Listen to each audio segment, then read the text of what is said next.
Hello, everybody. It's Bill from the Sit Rep Podcast, and we are coming back for the next exciting episode of the Sit Rep Podcast. And in this episode, we're going to tackle the question that's been out on the interweb. What era or battle would you not game? Also, we have an additional person sitting in on the call, and we're going to welcome him back.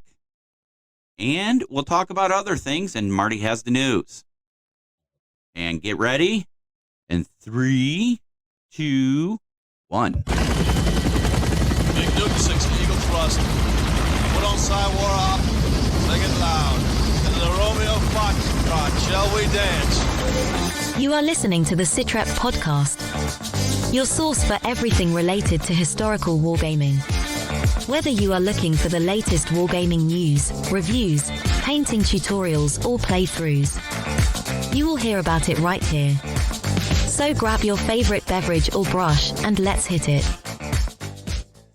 All right, we are back. And just as a note, this is pre-recorded by a week because one of us is going to be in sunny southern Florida looking at new boats. And then 2 others will not be in sunny southern Florida. But however, half the team will be in sunny southern Florida. Right, Sir Jim? This is correct. We're going to have 50% of our battle strength deployed to the southern front. Let's just say it that way. Nice. Yeah, there you go. So, yeah, I'll be heading to the beautiful sunny shores of Miami for the International Boat Show. And then got to do the touristy thing with Donnie because, you know, she's the boss. And she lives for this. And we're going to the Disney World. So, anyway. So, since I will be out of office, if you will, we decided to pre-record this episode. And that voice you heard is the myth, the legend. The man is back, Mr. Jim Oriskany. Yay! Hey, hello, everybody. All right, so we're going to do our quick check-in. And, Jim, since you're back, why don't you just bring us up to speed on some things? Get us started off, buddy. So what have we been up to lately? We've been playing a lot of war games in our time off.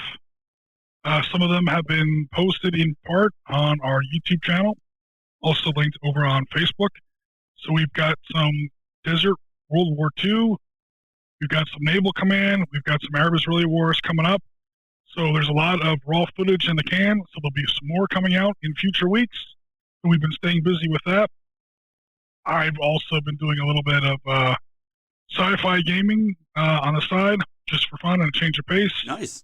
And honestly, I've been keeping an eye on Ukraine. We can probably talk about that a little bit later. Yeah, we're definitely those are the things that I've pretty much been doing.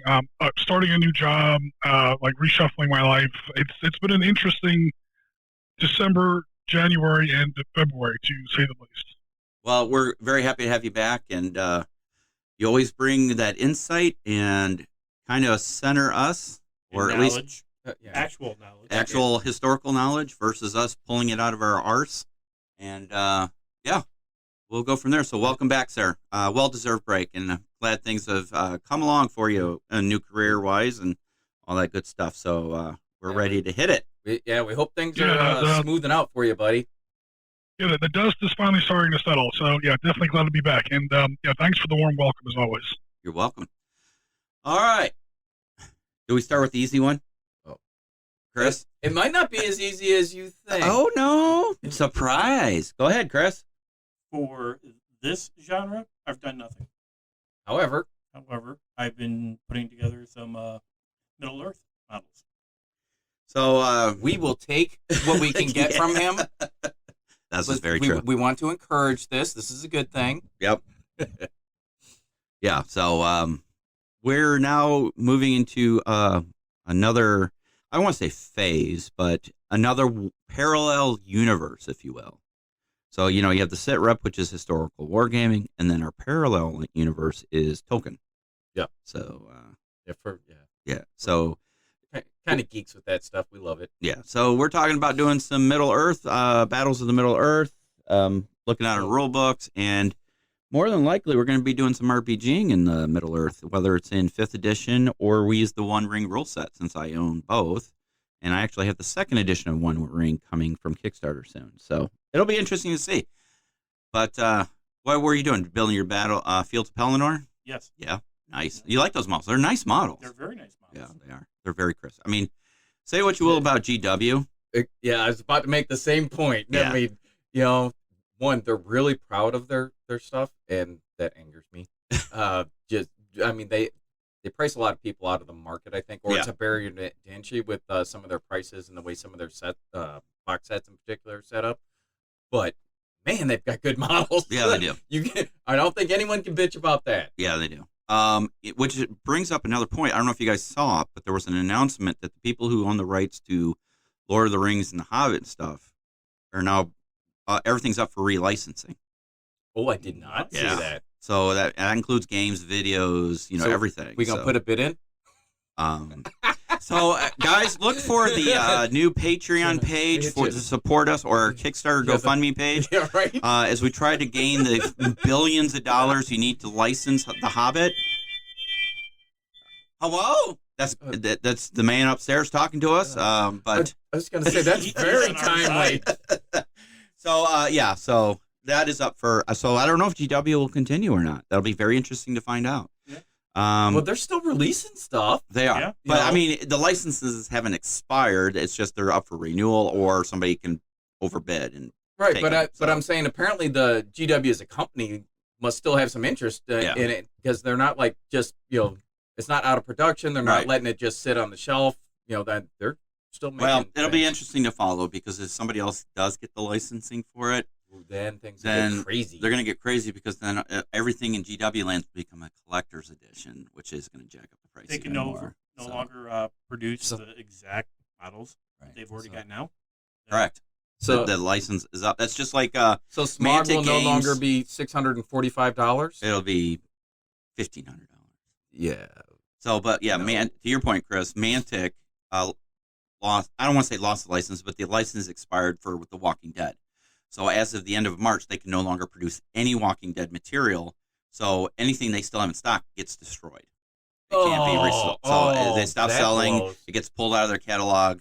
It can't be offered for sale or anything like that. So, man, they don't even get run out on their stock. No. Oh, that can't sell it once you lose the license. So, yeah, I mean, if somebody else picks up the license, they could probably sell their stock to them, I guess, for rebranding or something. But I don't know. But according to Ronnie, as of the end of March, they can no longer handle anything Walking Dead. So is there a giant fire sale on that shit right I think now? there is. Dawn has her initial set from the Walking Dead boot camp, which Ronnie signed. Very nice. Yeah. So anyway, hey, it's nourishment time. All right, Marty, what you got for us? So, oddly enough, we were talking about The Walking Dead. Continuing from last week, still working on my Zombicide guys. I am halfway through painting the zombie set kit.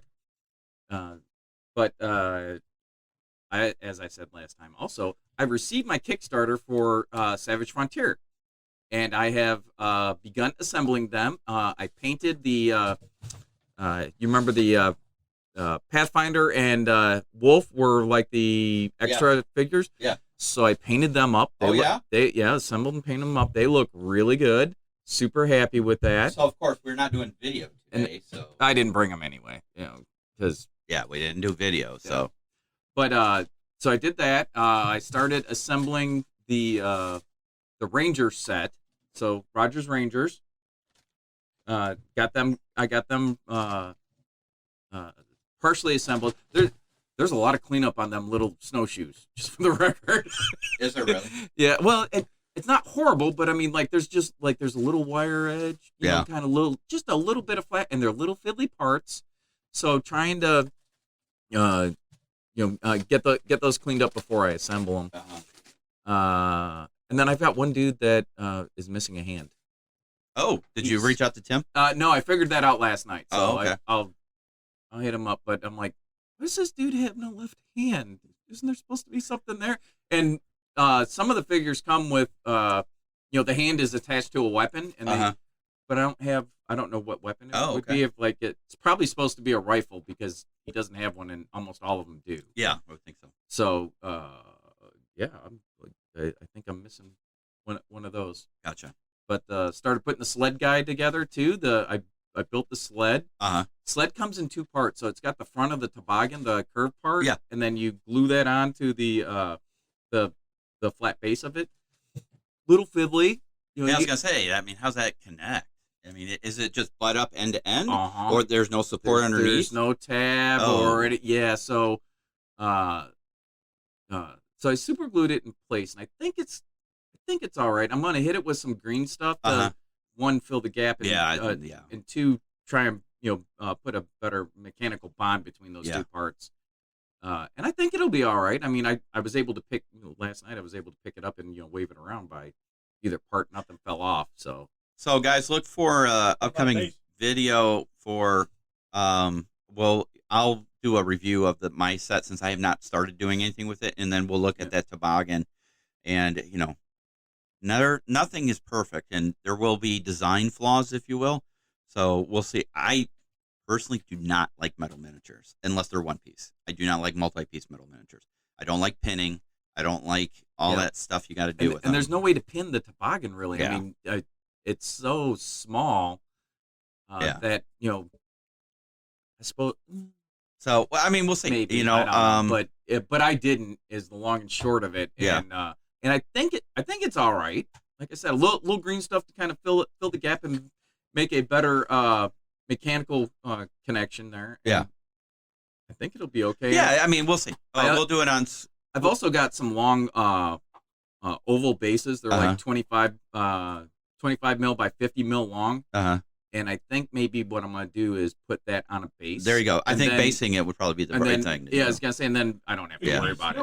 You need snow with your base. Well, yeah, I've got the Wilderness Scenics Snow Kit, and it's really nice. Yeah, I was going to say, so my little Pathfinder and Wolf, pro tip for those of you in the United States, if you go to the dollar store, you can get their ultra light spackle.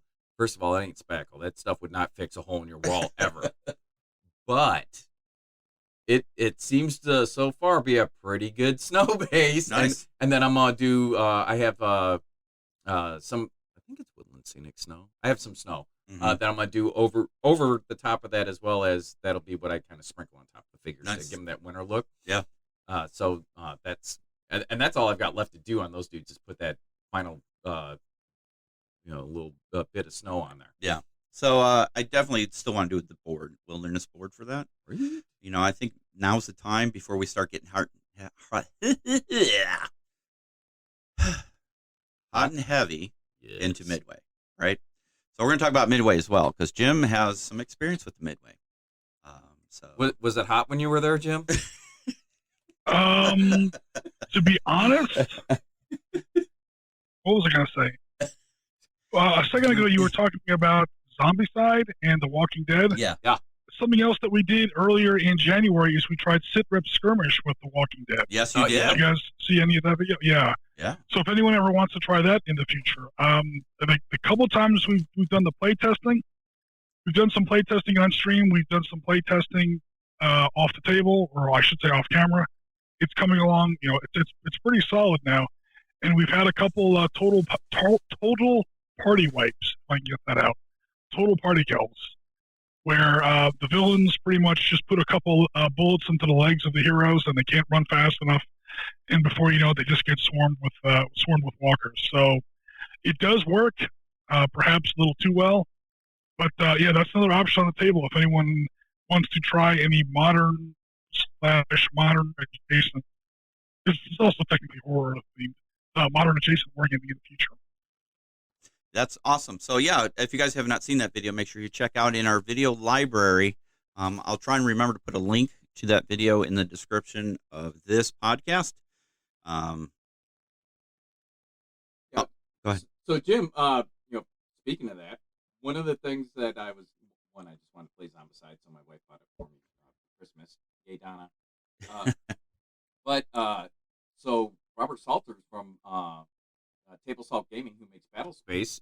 Oh, hey. Sorry, bud. I thought I hit mute. Sorry, bud. Go ahead. Yeah, anyway, so now that we can hear me. All right, cool. It wasn't just me. All No, right. drug test the soundboard operator. I think the soundboard operator needs a drug test.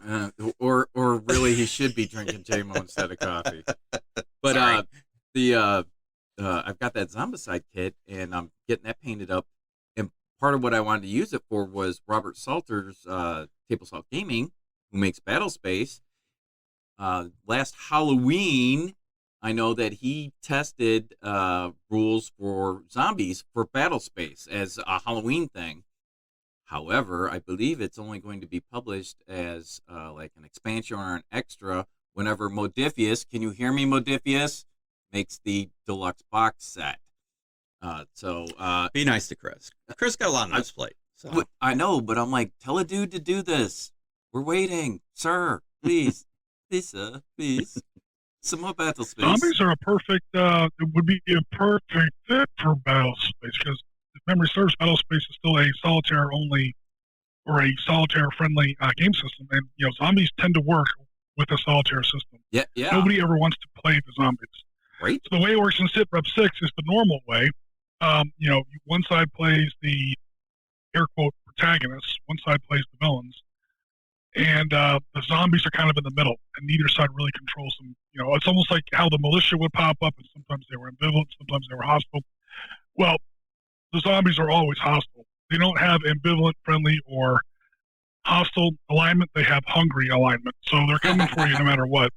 Hungry alignment. And they're coming for, it's like the show. They come toward noise and things like that. So a lot of the same modifiers that were in the old Benghazi system, or the system when we used to play in Benghazi, making noise, setting off explosions, using vehicles in open streets, things like that, that tends to attract them. It was a surprisingly easy fit. There were some changes. The melee system is a little more advanced now. But either way, neither side really controls the zombies. So in a solitaire system like Battle Space, zombies would be perfect because you just have to come up with some sort of very simplistic AI mechanic. I'm still convinced that this is why there are so many zombie video games out there. Right. Because coding that AI is very cheap. They all have the same basic brain, and it's very, very simple.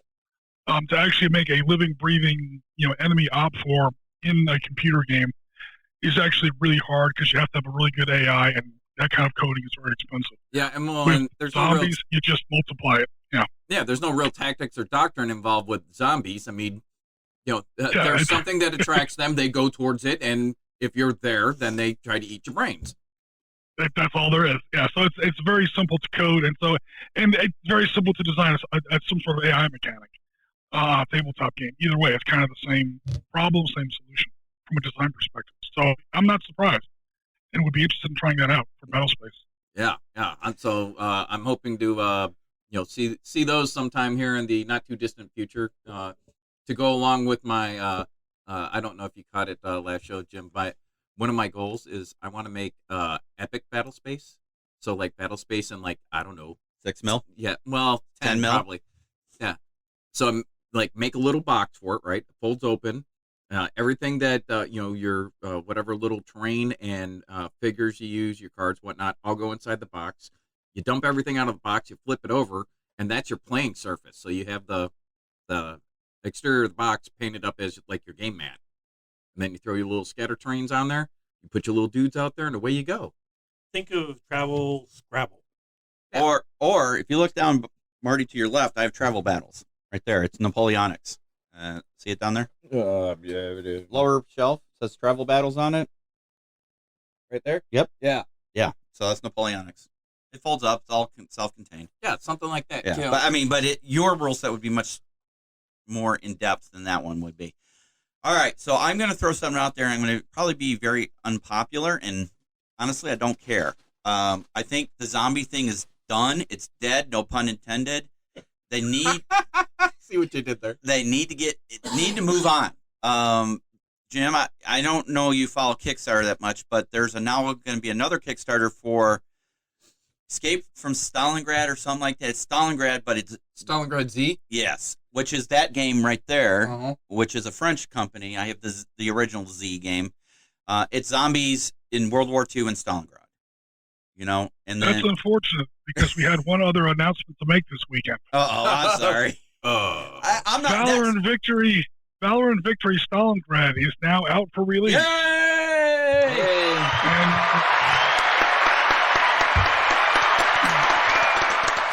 All right. Nice. You heard it here first, folks. So we'll talk about that in a minute, Jim. But, I mean, how many times can you do freaking zombies? I mean, The Walking Dead is done, over, gone. Thank God. After the last few seasons. Yeah, they had like half of season 11 left. But it's on its way out until the Rick Grimes movies come out. I don't think they'll do well. I don't think they're going to do well. I think it's the bubble of zombies has burst. Personally speaking, I mean, I would like to agree with you, but we've been saying the same thing about superhero movies for 10 years now. And now look what CMON did. CMON did a Kickstarter for Marvel Heroes Zombicide. Where your Marvel heroes can become zombies. Which I think we're jumping the shark on that one, to be honest. I'm just waiting for Star Wars to get in there somehow. The Mandalorian zombie Marvel movies, oh God, it's coming. Yeah. I'll probably just give somebody an idea. Well, I mean, technically, aren't all the dead Jedis that come back as Force Ghost zombies anyway? Just saying. No. I don't know. I'm really trying. All right, can we move on? I've had enough of zombie. Jesus H. To wrap up, I would actually kind of agree with you. Yeah. So the reason it keeps coming out in movies and video games and even tabletop games, it's easy. Yeah. It's easy and across the genres. It's got some tactical modernish wargaming to it, and it's got some horror to it, and it casts a wide net. Yeah. Is I think why it's still around. So, what else do you have for us, Marty? For you? That's it for hobby stuff. Okay. Yeah. For myself, really, I'm just trying to reorganize and re-energize the graphics presentation side. Also, guys, I don't know if you've been paying attention, and I'm talking to the team. We passed 700 subscribers. Yes. Absolutely. So, as of yesterday, we're at 704, 705. I think we're 706 this morning. Nice. I think it was the Rourke's Drift episode that might have put us over the top. Nice. Or at least get us going again. We were 693 like 4 times. Yeah, right. 4 or 5 times. It was just like, oh my God, we're going to get past 693 eventually. We're there. No, we're not. We're there. No, we're not. Damn it. So Rourke's points. So I'm very, very happy to everybody who's helped us get to 700 and still climbing.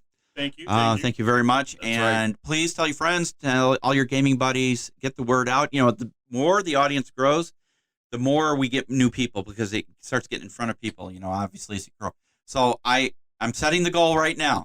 By the end of 2022, we will hit 1,000 subscribers.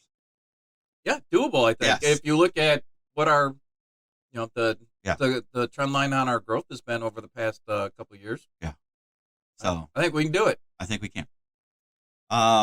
It's going to take a little bit of work and some spiffing up the channel, like I said. So I'm working on graphic assets. And if you've noticed, the new title slides that come along with our programming isn't just a logo, right? I'm actually doing picture graphics and texting, so we're really spending similar to what Jim does, but I'm doing that for all our videos. So like our episode videos and everything like that. So, so we're working on it. So we'll go from there.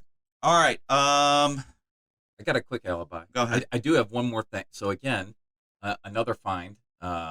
This time a Walmart clearance aisle find for $2.60. Oh, I got two little light bars that are LED lights. Uh-huh. I don't know what I'm going to use them for. They're USB powered. I'm like, this could totally be something on a board. It can just be mood lighting, if you will. Right? Atmospheric lighting. Yeah. Right next to it is a 4-foot strip of LED lights that's got the little programmable remote. So RGB. $2.60 Nice. on clearance. You know what you do with that is, so think about it. Again, powered. For your epic battle thing, you put the lights behind your scenery, right? In it. So if you do along the edge of the box, and then you build your buildings so it has a little bit of a gap between the wall and the scenery, and you light up. So now you have this it could be red, Yep. or whatever. So it adds a little bit of atmosphere. So, I mean, those are the kind of things we need to start thinking about when we spiff up things. Because like right now I'm working on part 2 of Rourke's Drift. I am hoping it will be out before this. There's a lot of stuff I need to edit. I didn't think we had that much to edit, but it will be done. I'll have it done today, which will be the past when you get this video or audio. It's like 4 hours of stuff, isn't it? Yeah, it's 4 hours of stuff. There's a lot to go through. Yeah. I didn't think we had a lot of block shots and stuff, but there is some. It's going to take a little bit more editing than I thought it was, but no big deal. I just got to get in the zone. Once I'm in the zone, I can edit through pretty quick. So yeah. Do you want to do the news first, or do you want to talk about Rourke's Drift first, and then we can segue into Jim's Ukraine stuff, and then we can talk about our main topic and some other things. You, Sit Rep 6, El Comandante por Vida, dealer's choice. I'm ready whenever you are, right. So now, then, later, whatever. So, Chris, when I point to you, Yeah. I want you to say Marty. Okay. Marty. Okay? When I point to you. Marty. Okay. You ready? No. Marty. Okay, here we go. It's news time with Gaz. Marty. Give me the latest and greatest news. Oh boy, it's news time with Gaz. Come on, give it to me. Give me the news. Marty. All right, so I cheaped out because I haven't had time to do your thing because I promised you I'd have it by the next show, but I didn't know we were going to do the next show in a week. So The production value just keeps going up and up on this show. I think we're below 700 again. Yep, 693, here we come. all right, go for it. All right, so kind of a short week, short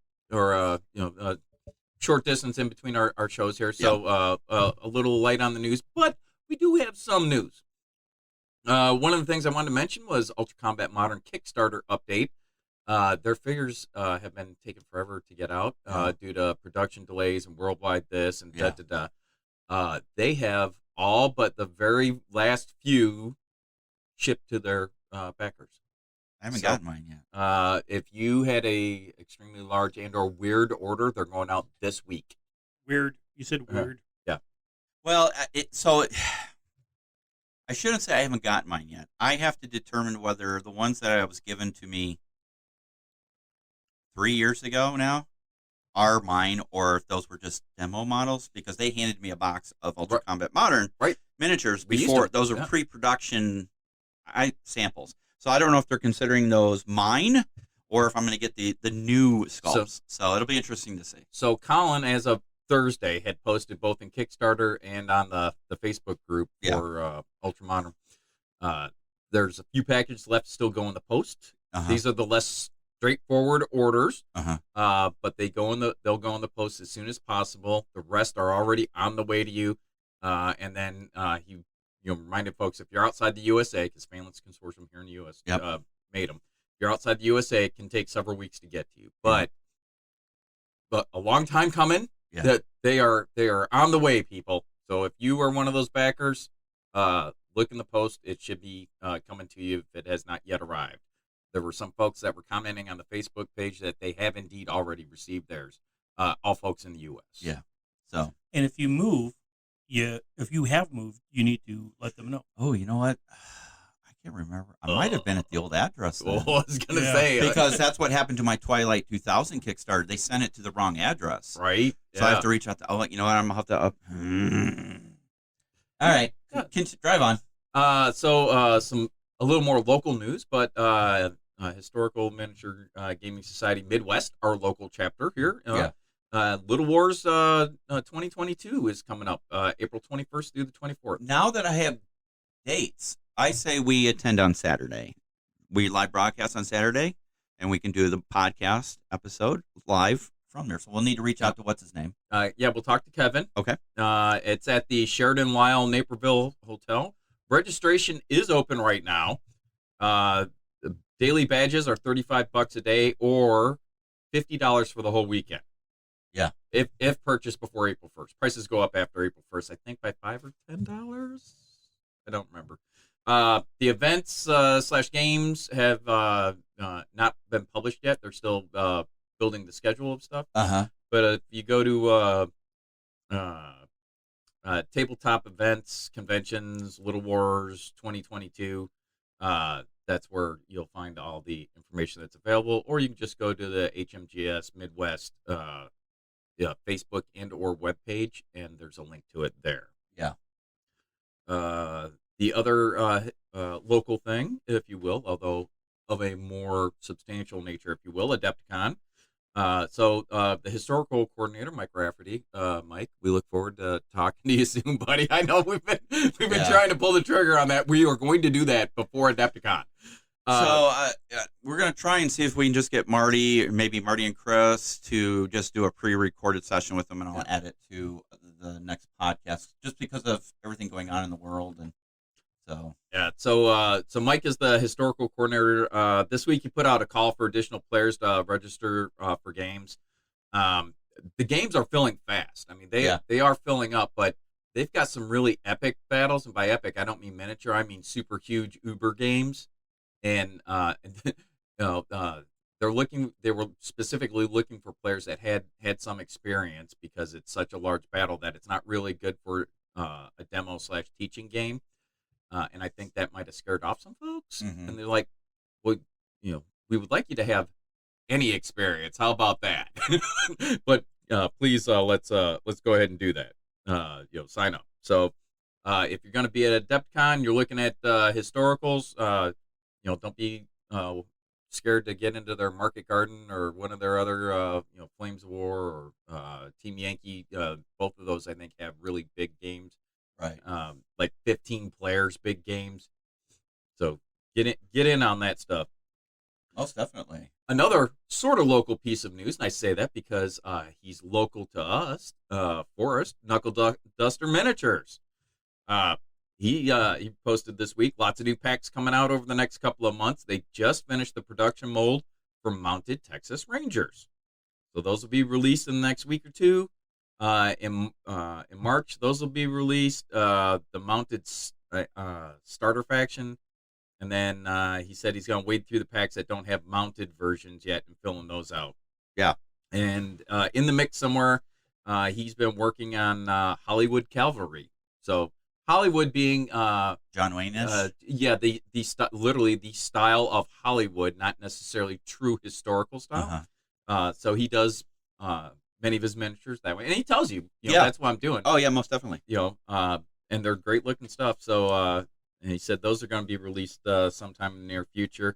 And he's also sent the masters for 3 new terrain accessory packs to the resin caster. So Nice. there's an office set, cabin furniture, and what else is there? Adobe jail and boarding house. Nice. And accessories for the But smithy. it doesn't have that lookout tower that we're talking about. Hollywood Cavalry. That lookout tower that F Troop used to shoot down with their Reveille cannon every single episode.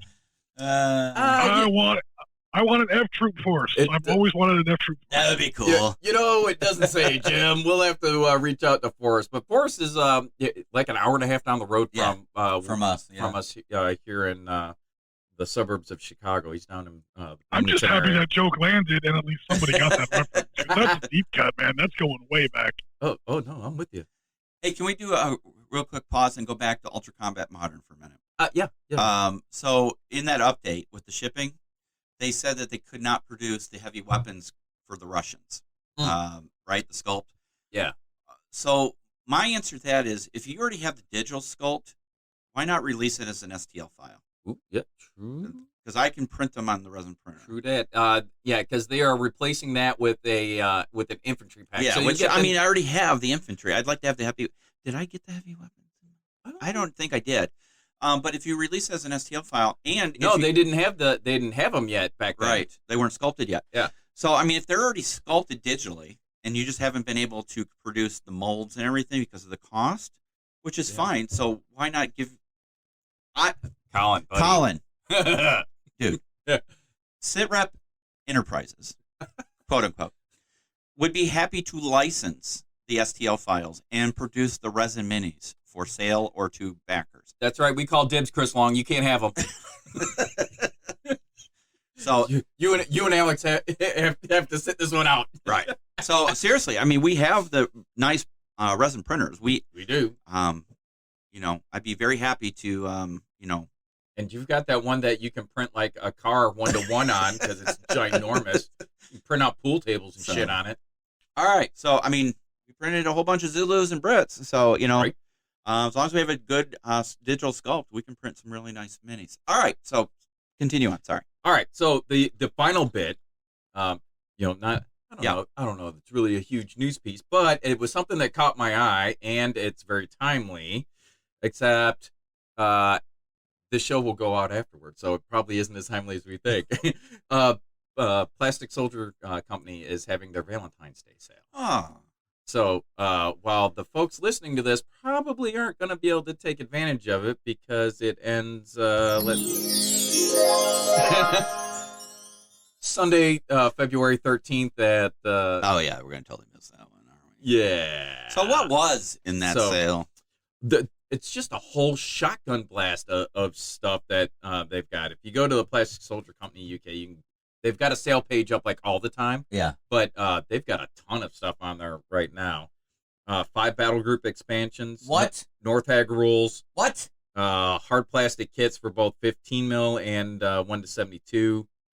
15 millimeter ultracast ancients. Medieval kits, 10 millimeter ultracast Cold War kits, 20 mil ultracast World War II kits. Some board games are in there.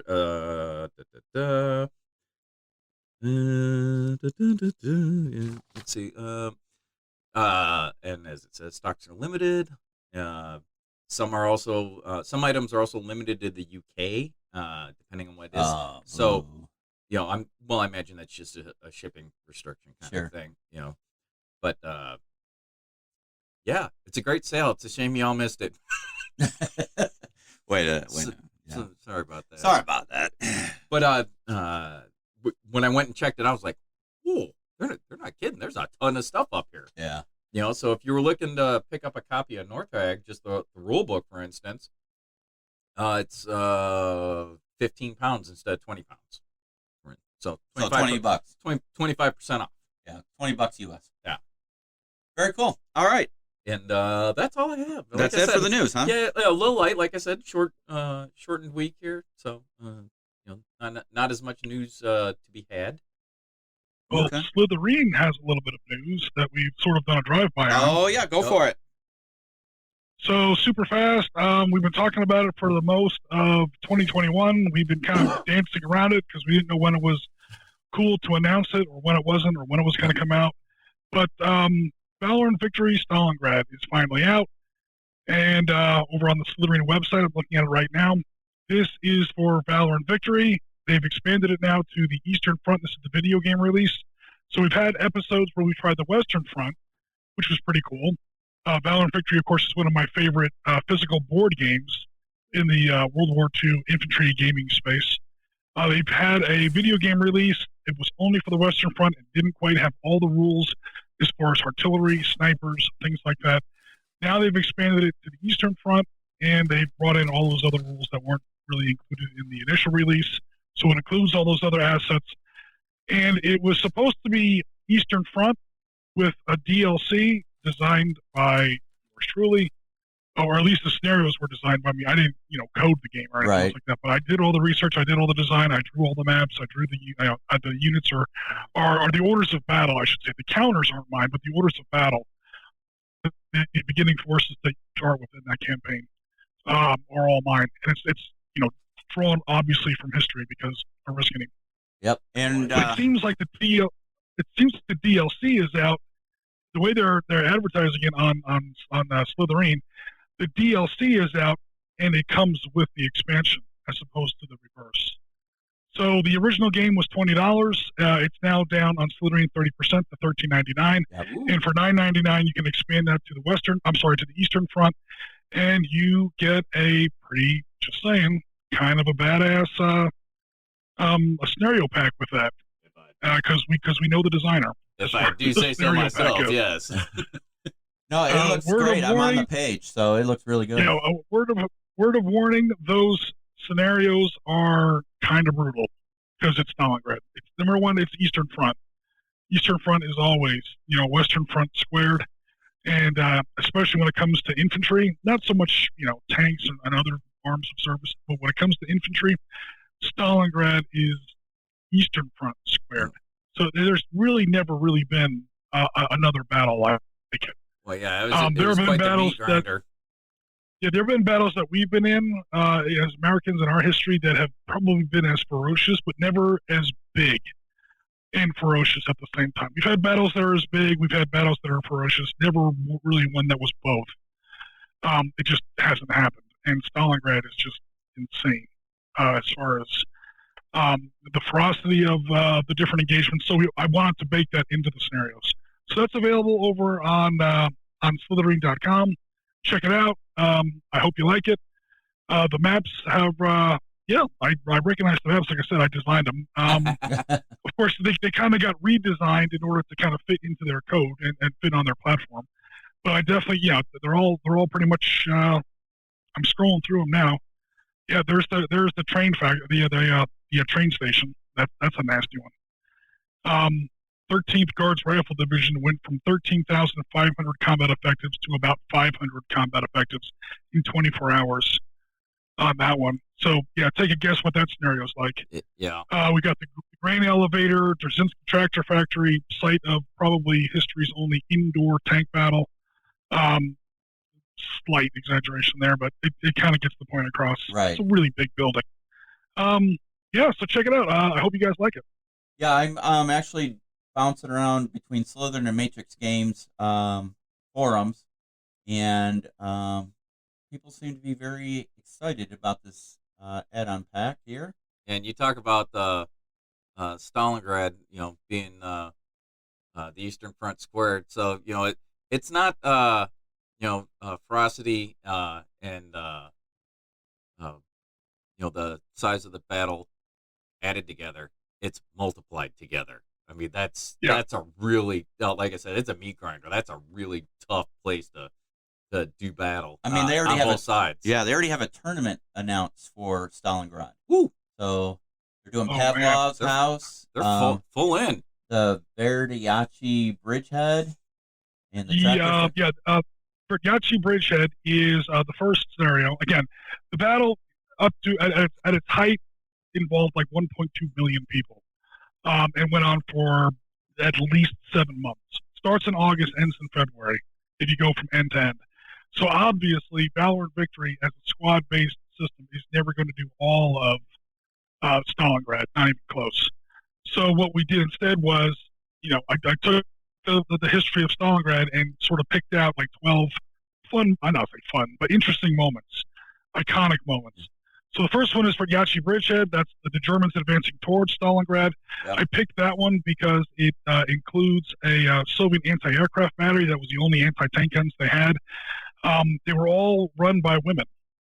So there was a nearby girls' college, or a girls' secondary school or whatever, and they literally just drafted them earlier that morning. They gave them 30 minutes of training on these 37-millimeter anti-aircraft guns. Wow. And they said, here comes some German tanks. Go for it.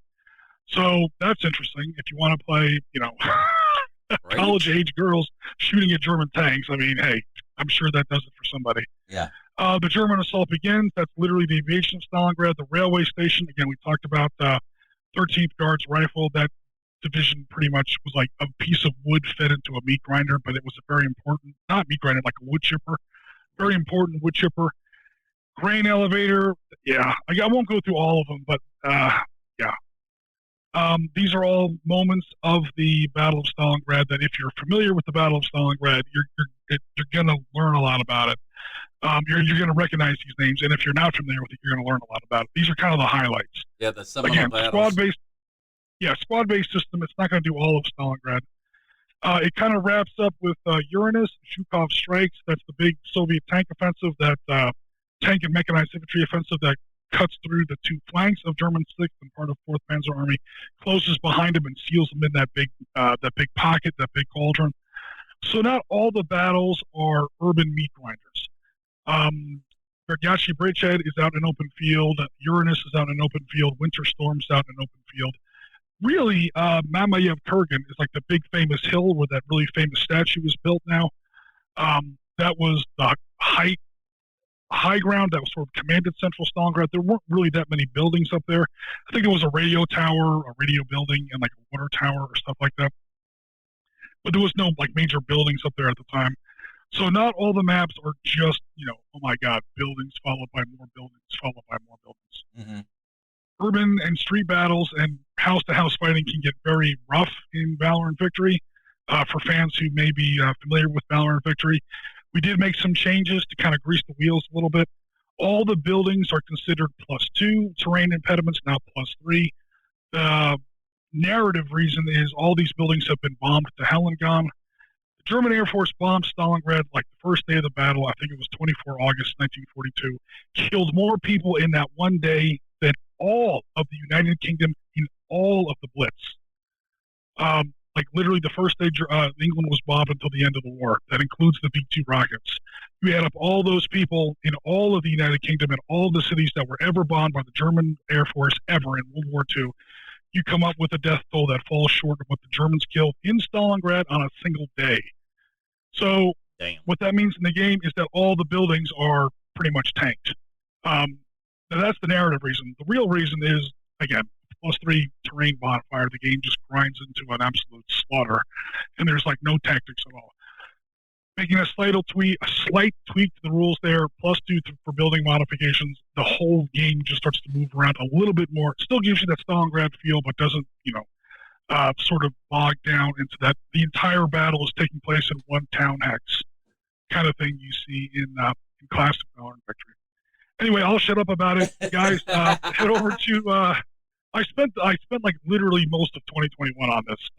So it looks good. It looks really good. So you designed the maps, right? And I designed the maps, the units. I did the historical research. I designed all the scenarios. So and they did the programming, right? I did all the play testing. Yeah. I sent all the results. All got sent to Lance, my huge friend Lance over in EMU War Games. Lance, if you're ever listening to this, he's on our Discord. If you ever want to talk to him. Thanks very much for all your help on this. Huge shout out to Lance and making sure that we got credit, making sure that we're in sort of, the credits. So SitRep Podcast, the name is attached to this. Very nice. We're now in the video game business. We're famous. There you go. We're famous, sort of, except not really. So, Jim, is there another DLC war battle thing you might be working on for Valor and Victory? Yeah. For Valor and Victory? Not at the moment, no, to my knowledge. Am I getting assigned something or? Well, we just figured, if there was something going on, we should get the scoop. It should be exclusive here. Yeah. So nothing yet. Like literally, this dropped like last week. Yeah. I think it was. I thought it was going to be the 22nd. Apparently, I just didn't remember right. I thought it was a little bit earlier. No, it looks like February 3rd. Holy crap, I was way off. Right. So I'm not sure how I got that messed up, but anyway, I was on break. Right. We were on a break. So yeah, check it out, guys. Very cool. Hopefully you like it, and yeah. Awesome. So yeah, guys, if you have not tried Valor and Victory, the PC game, it's available on Steam and direct download from Slytherin, and you can pick up the Stalingrad DLC pack with the SitRep Podcast flavor. Uh-huh. All right. Good work, Jim. Big Jim Ariski knocking it out of the park. So we definitely have to shout out that one over on the Beast of War site. We gotcha. We'll bang that drum. I'm extremely proud that our name. I mean, you did all the work. Well, I'm just riding the train. Jim's doing all the work, but I'm very proud that in all fairness and in full transparency, Lance, air quotes, discovered me or found me. How? Watching our Vol River crossing, 82nd Airborne at 9 Megan. Yes. That game we did way back when. That's how he discovered us. I'm so proud. There you go. I'm so proud. Good. Awesome. All right, guys, make sure you pick that up. All right. Transitioning into Orcs Drift. Yeah. So, because this will come out after the video, and so people will know how'd that go, guys? It was fairly historically accurate. Let's put it that way. As far as numbers, as far as casualties. Right. Yeah. So yeah, I mean, it mirrored. However, gameplay. Let's talk about gameplay. Yeah, we ran into some issues there. I mean, the rule set that we were using is not meant for mass battles. No. And we had 4,000 dudes, so it's a mass battle. Yeah. So we learned a few things, and one of them is the 10 figures to a base, complicated issues. Yep. My brother, Chris, suggested that we just stay with 5 to a base for Zulus, and I thought that worked. Well, I actually went back after you guys were all gone a couple days later and actually tried the 3 bases of 5. And the pinning system, instead of being pinned and not passing, you just get that, added onto your roll. And so say you accumulated 3 pins, right? That changed your command ratio. So based on your dice roll. Right. So, it didn't necessarily prevent you from doing anything. It just made things bog down like it would if you were under that much stress. So I think, because looking back at it, I do think at some point you guys were under a huge disadvantage because of the way that whole impy, and we're talking the one with the white and black shield. Yeah, the 1,000 Yeah, dudes. the one that hit, what do we have, like 20 bases? And I'm not talking minis, I'm just talking bases between 10s and 5s. The whole impy stops, right? Because of one pin. Yep. Okay. Whereas if if you don't meet your rally, you've got 1,000 people backing up. Right. So, it should have been divided into those like 3 groups of 5. And that group would have stopped, or, and then that doesn't prevent the other ones from the tidal wave effect, right? Right. They just bypass and keep going. I thought that would have made things a little bit more stressful for the British, obviously. Right. Yeah, because it was very difficult for us to get up to the wall. Yeah. And, we only made it over the wall once. Yeah. And, in past games, we've had to collapse, as the British, collapse into around the redoubt. And in the final battle in Ireland, that was the only unit I had left, was, I think it was Shard or Brownhead. I can't remember which one was in there, but I think it was Brownhead because I was Shard and I got killed. But that was it. That's all we had. We still held out. I mean, but technically, we probably should have played the Zulus a little more aggressively. The problem is we're trying to avoid the pin because then we couldn't do anything. Right. And that affected how we played later in the game. Yeah. So it was really hard to just throw those waves of dudes up to the wall and then see if you could make it over or, cause damage. Because, I didn't. So your guys that were up against the wall, it was 3 hits to kill one of them. Right. I don't have any beef with that. That's cool. The Yeah. problem is I couldn't get the wall to start rolling dice to see if I could do that. Right.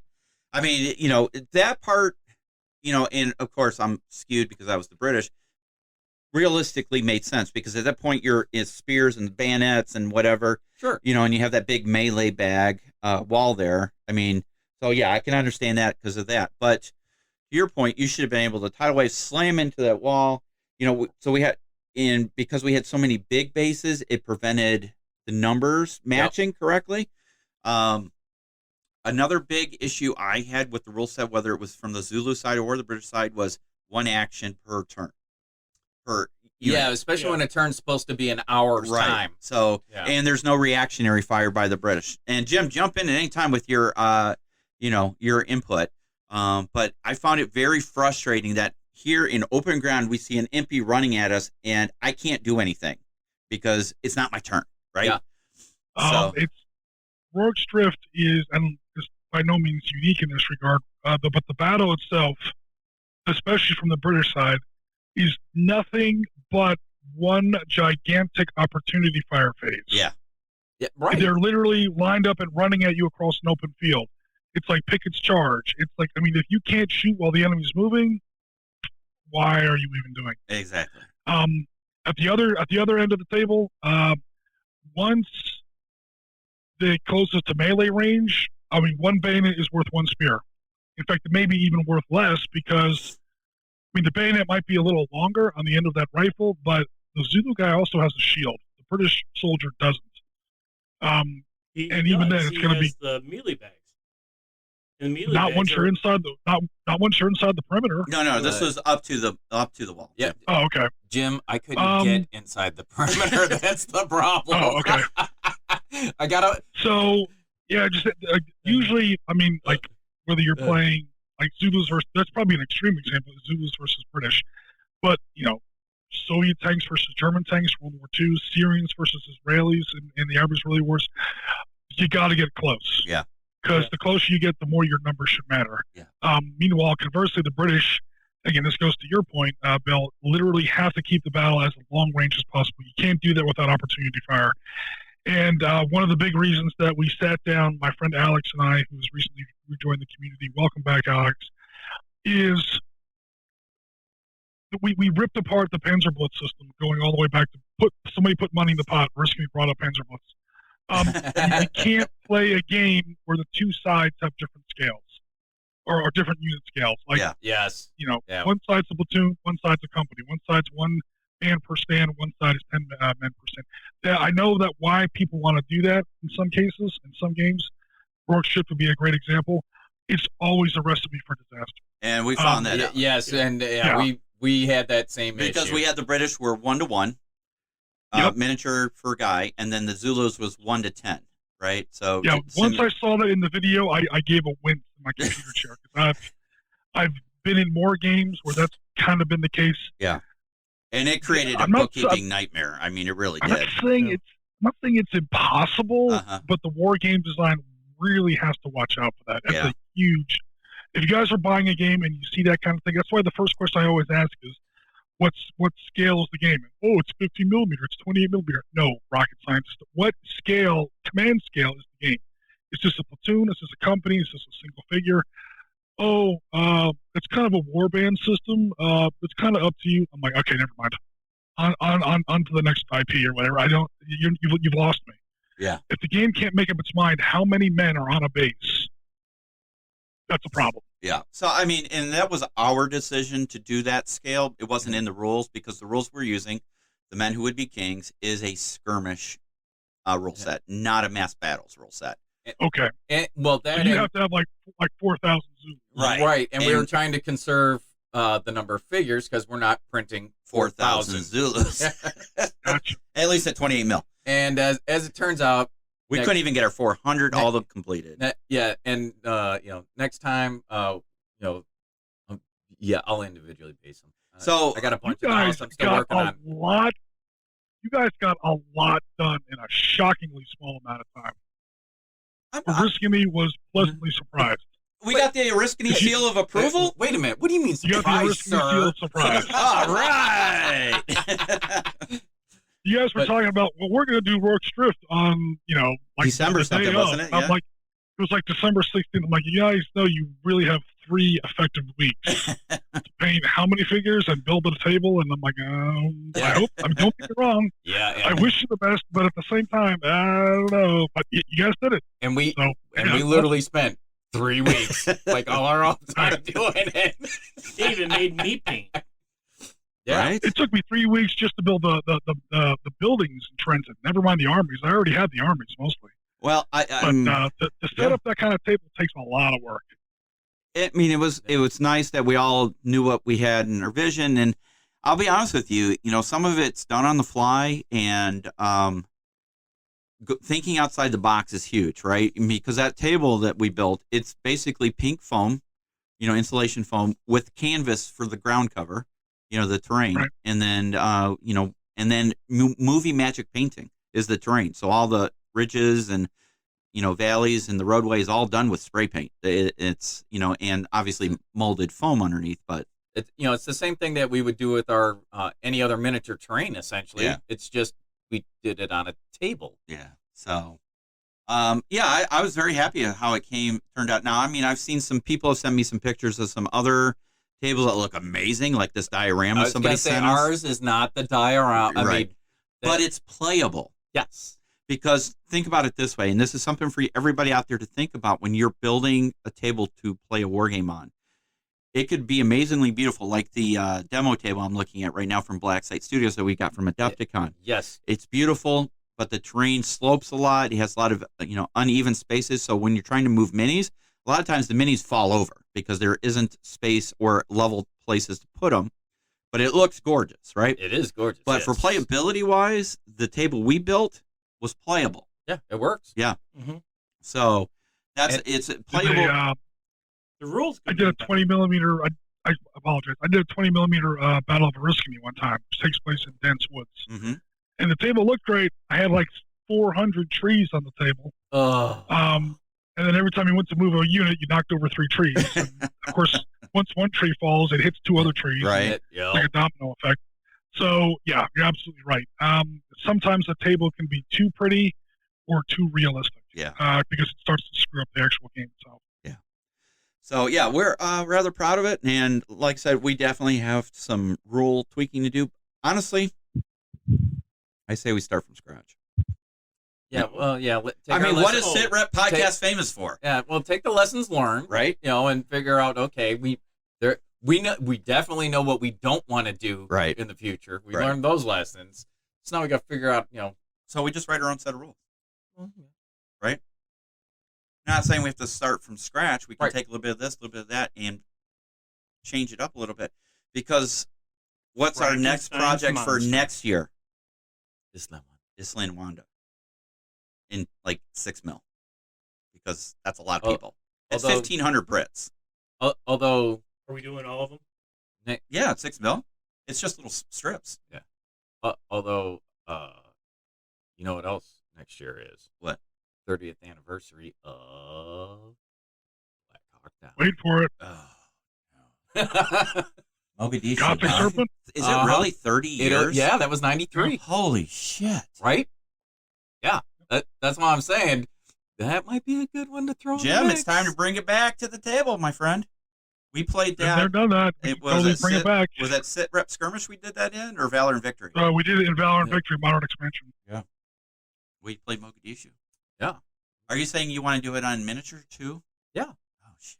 I got to build helicopters?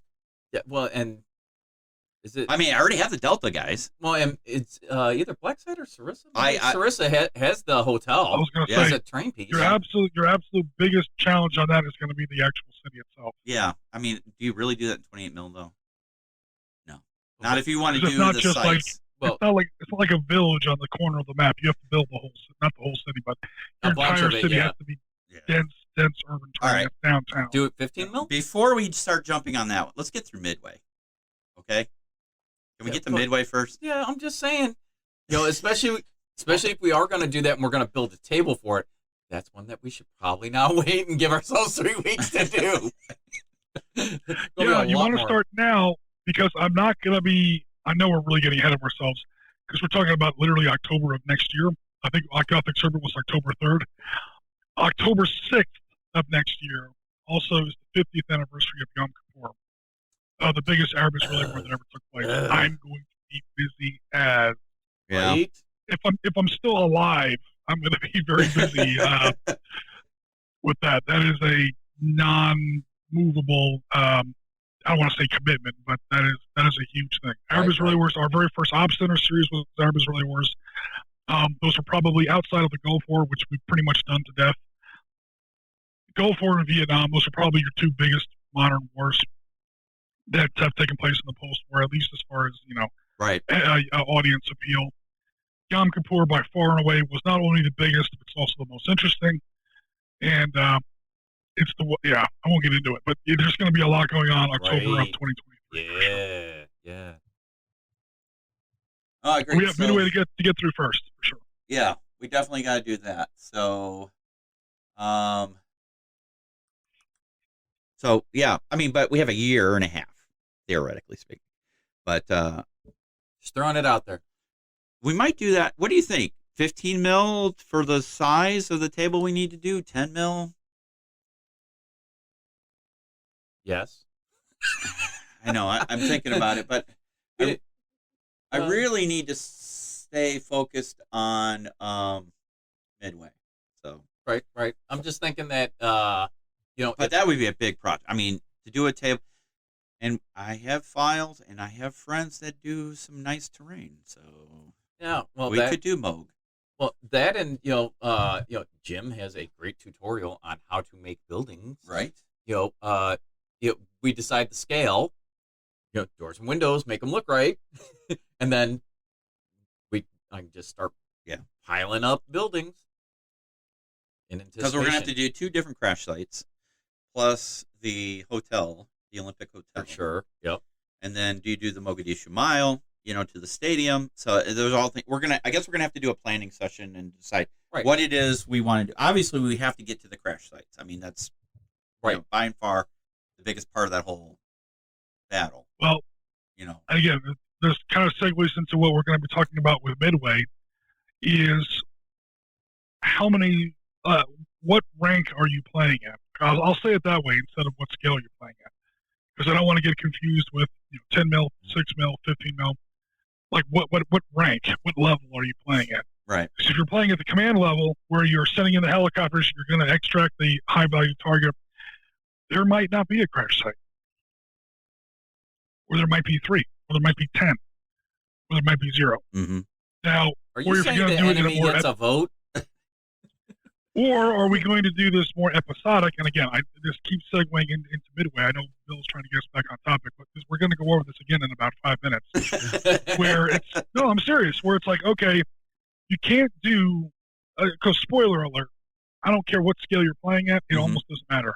You can't put all of Mogadishu on the table.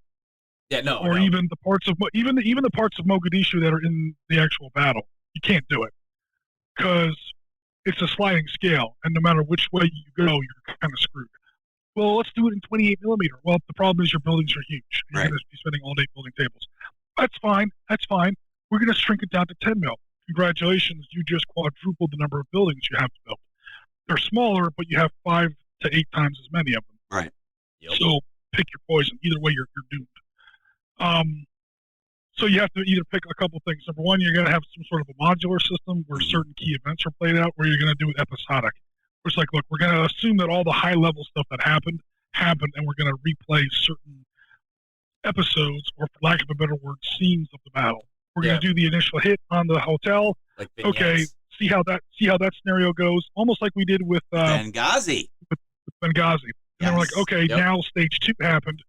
Whether or not stage 2 happens or not isn't on the table. Right. But we assume that it did. Can we, maybe influence the start conditions, but it's going to happen. And that's going to be, either the attack on the embassy or the ride back. So in Mogadishu, it would be, all right, here's the attack on the hotel. Both sides can win, both sides can lose. Congratulations. But no matter what, the next game is going to be their helicopter crash. Yep. Whereas if you're doing all of Mogadishu, that helicopter crash might never happen. Right. Or it might be 10 times worse, or it might, be somewhere else. Maybe he lands in the ocean. Maybe he lands in friendly territory. Maybe it's multiple helicopters. Yeah, totally.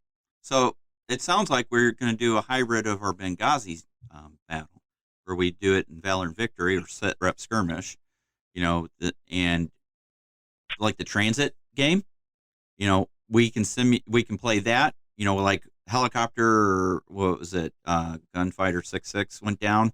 Super 6.6. Or Super 6.6 went down. And we do the transit game like we did, to get from the Olympic to the crash site. And the Somalis can prevent us from getting there, right? And then fight out just that crash site on a tabletop, right? Right. And then, so we intermix, just like we did with Benghazi. So we start at the hotel. We can build the hotel, so it's just a hotel. The Blackhawks come in, Rangers drop in the corners, and then the 086s land on the rooftop. The Delta gets off and tries to hit the high-value targets. And then you transit to the sit-rep skirmisher Valor and Victory transit game version, because now, turn whatever, Super 6.6 goes down, we need to get there, right? Right. So, and then if we make it before they're overrun, then we put that on the table, and it's just the crash site and just the little surrounding terrain. That's it. Yeah. And you fight that out. And does SAR get there? The Air Force pararescue guys get there and try and cut them out, or whatever happens. Yeah. Do you get there in time to save Michael Durant from being captured? Yeah. So, does that sound more plausible, Jim? Honestly, I don't want to be glib about it, but again, been there, done that. We've literally already done this. So Valorant Victory would totally work. Yeah. Valorant Victory had helicopter crashes. It has rules for whether or not the crew survives. It has rules for casualty evacuation, casualties being imprisoned, being taken prisoner. Even we've had even little birds be shot down. I mean, if you can name it in Mogadishu, it's happened. Yeah, I've run it several times. Yeah. So yeah, now we could totally use Valorant Victory to. I would suggest Valorant Victory over Sit Rep Skirmish. Okay. Because it's just a numbers game. Yeah. Valorant Victory is 4-man fire teams, 8-man squads, and you had like a Ranger company. Yeah. And quite a few Delta Force. It would be a really huge game in Sit Rep. In Sit Rep Skirmish, it's a skirmish game. It's 1-to-1. Sure.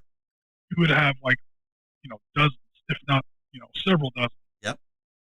Friendlies, and that means hundreds of militia. It gets crazy. I was gonna say it almost turns into a mass battle game when you look at the numbers of militia. Yeah, and even in Valorant Victory, which again is 4-man pieces or 8-man pieces, that game took 4 hours. So even there it was pretty big. And the nice thing is we already have the assets built for the Valorant Victory game. Totally. Yeah, I just have to draw a new map. Even I have all the buildings. Yeah. I just literally slap them together in a different way to make a new map. Although the Olympic Hotel is already drawn on the map, so yeah, that part's easy. All right, cool. But then, once we get the Valorant Victory game, maybe it's halfway through turn 4 or something, to the crash site or one of the crash sites, we stop, and then, okay, guys, we'll continue next week, and then you guys go off with the miniature game. Let me know the results of that. Who's left? How many? Which direction are they going? And then I'll use that to build the start conditions for the either Mogadishu Mile game or whatever you want to call it. Basically getting back to the stadium. Right. So, awesome. Okay, let's transition. Do we talk midway or do we talk about our topic? As you wish. Let's talk about our topic. So in War Games, Soldiers and Strategy, is that what it's called? Something like that? WSS? Yeah. Oh, the magazine. Yes. Yeah, the magazine. Yeah. On their Facebook page, they posted a little video about what war era battle would you not war game and why. So, I know, right? I think we talked about this a little bit last time. How's that? World War I. The trench warfare be kind of like, Well, I mean, I honestly, I think it's a personal opinion. Because there are Battlefront has World War I. Yeah, I'm just saying. Yeah, no, I get you. So, and I wouldn't even say World War I. What I would say is that trench warfare can be kind of boring to game, but there's more to it than just trench warfare. So I wouldn't say World War I blanket. I probably would not be real interested in, playing a trench warfare game, but there's also naval and aerial combat. Right. Because isn't Jutland World War I, Jim? In 2018, for the 100th anniversary, we did a 4 or 5-part video series over on Tabletop talking about like the 5 hacks for doing World War I or even trench warfare, 5 secrets of trench warfare.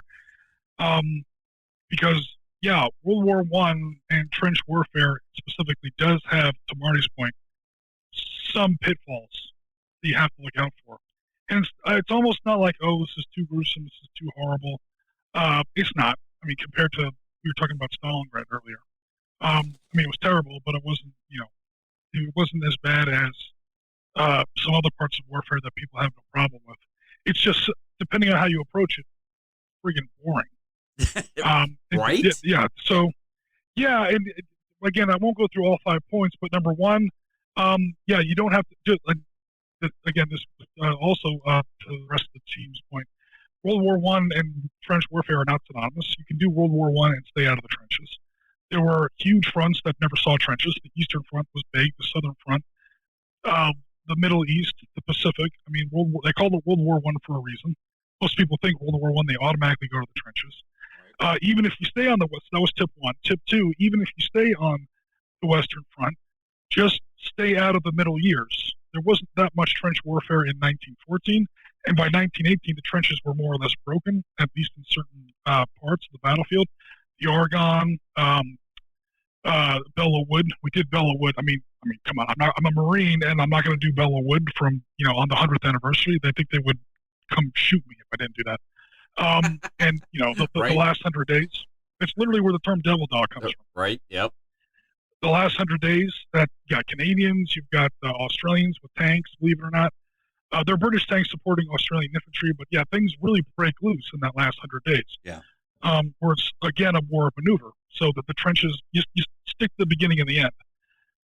And then if you wanted that classic trench battle game, okay, the way you do it is, and this also helps with your miniature scale, and we've done it, and it works great, is you don't set up, okay, here are the French trenches, here are the German trenches.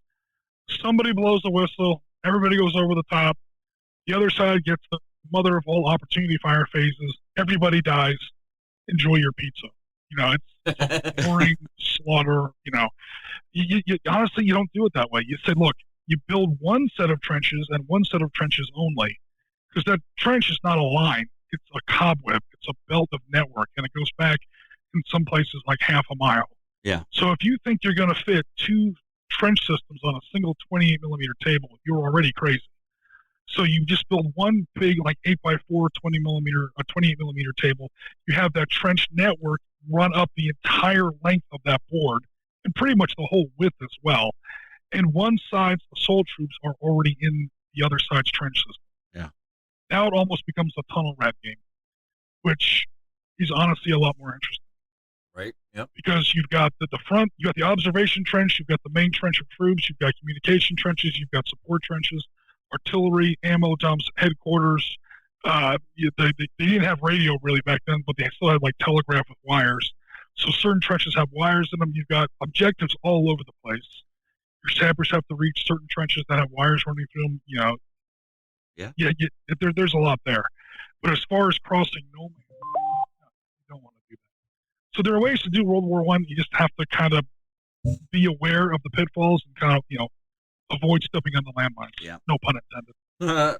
So the war that I would not play is the Great EMU War.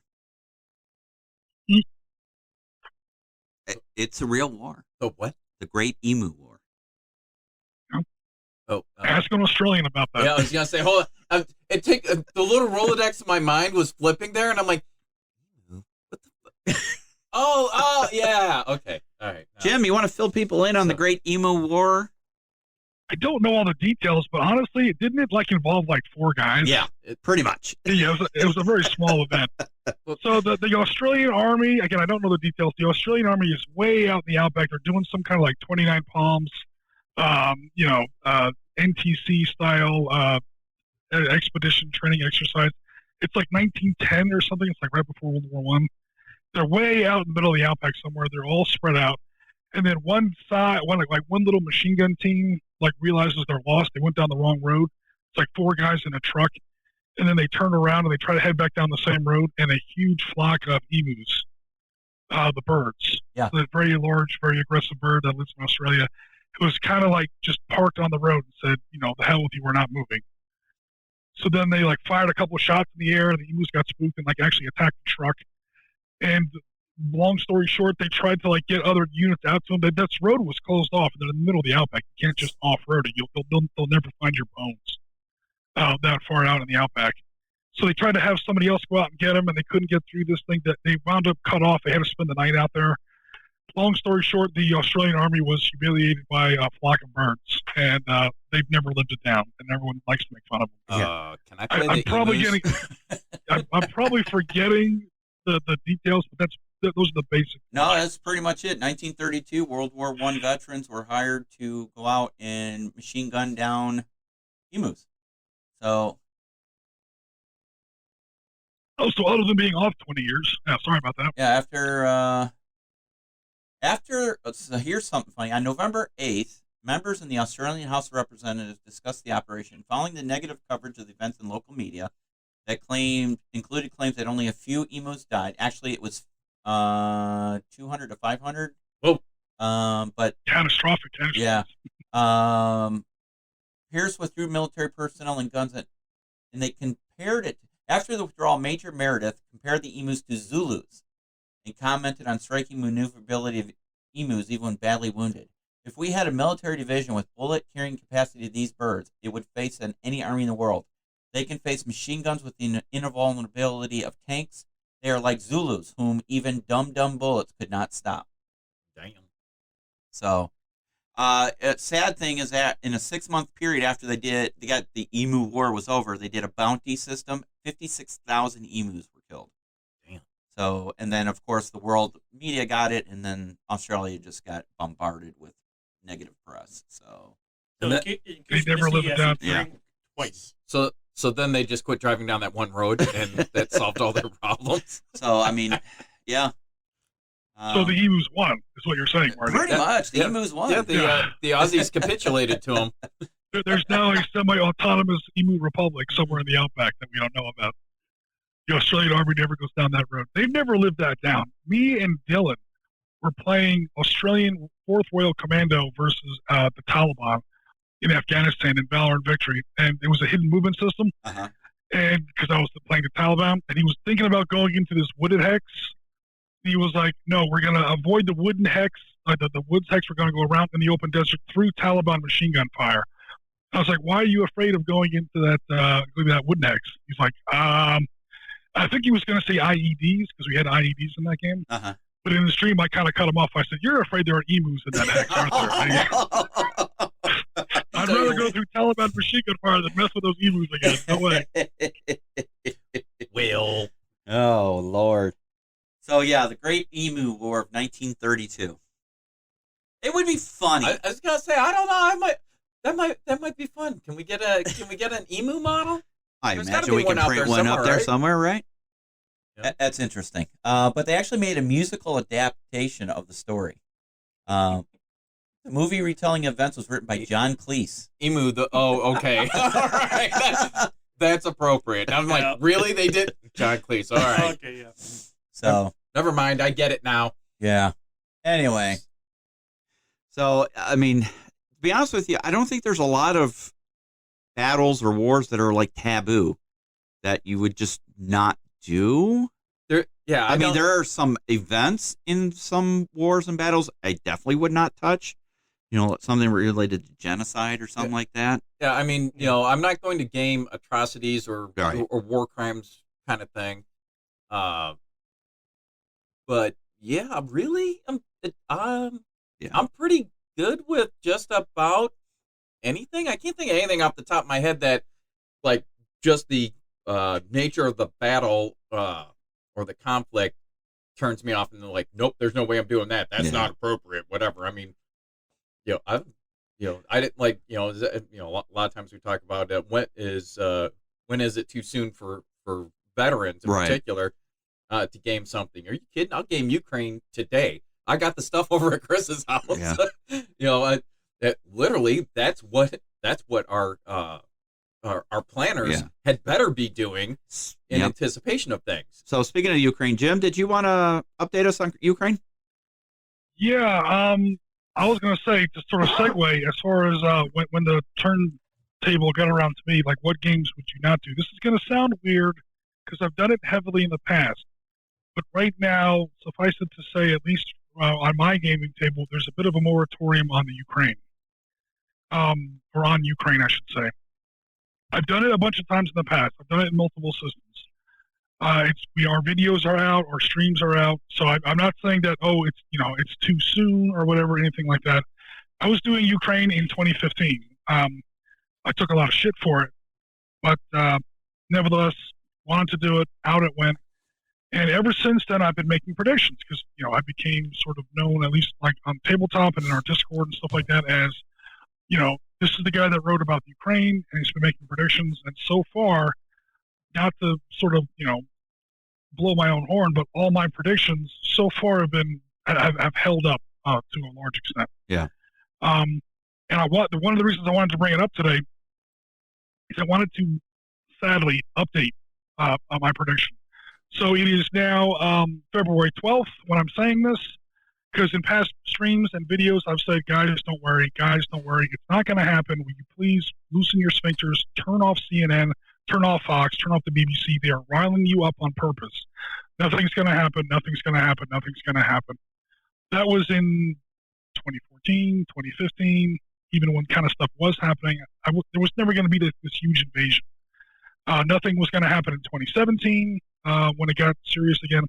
And then when it got serious again in 2020, and even as late as, or as recently as April 2021, I was banging that drum on our YouTube channel, on our Facebook. It's not going to happen. And I meant it then. And now I'm not really saying that.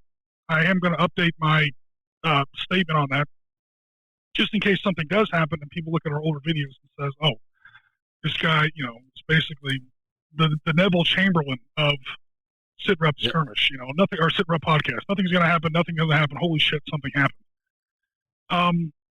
So the specific factors, and I have a little list here. I'll go through it really quick. The reason I was saying that nothing was going to happen is, number one, numbers deployed. The first thing that happened was the Russians have deployed 100,000 troops along the Ukraine border, to which I say, so what? You do not invade a country the size of Ukraine with 100,000 people, period. We went into Desert Storm with 600,000 combat troops. By the time you include all of the support people, we had 950,000 people, and that was Kuwait, a country about 5% the size of Ukraine. Mm-hmm. Iraqi freedom, we had a grand total of 6 divisions. That includes the British. There's some attached brigades and stuff like that support. You still are going to go up to maybe 200,000, 220,000 people, and that's when Iraq was a joke. So again, 100,000 people, you're not going to invade and take over a country the size of Ukraine with 100,000 people. Also, the number was static. If you're going to do a military buildup, you don't throw 100,000 troops there, wait 3 months, and then attack while that 100,000 never went up. So these were all the factors that I was kind of looking in to in the past and saying, look, nothing's going to happen. Except now, some other things have changed in the last month or two that are starting to make me worry a little bit. Yeah. Number one, that 100,000 is growing again. Last I read, it was 135, and it's still going up. So the number is growing, like you predict. When you're building up for an invasion, you set up a beginning force, and then you're ready to go. They weren't doing that before. They are now. So, again, I'm getting a little anxious about that. Another reason I wasn't worried in the past was where they were deployed.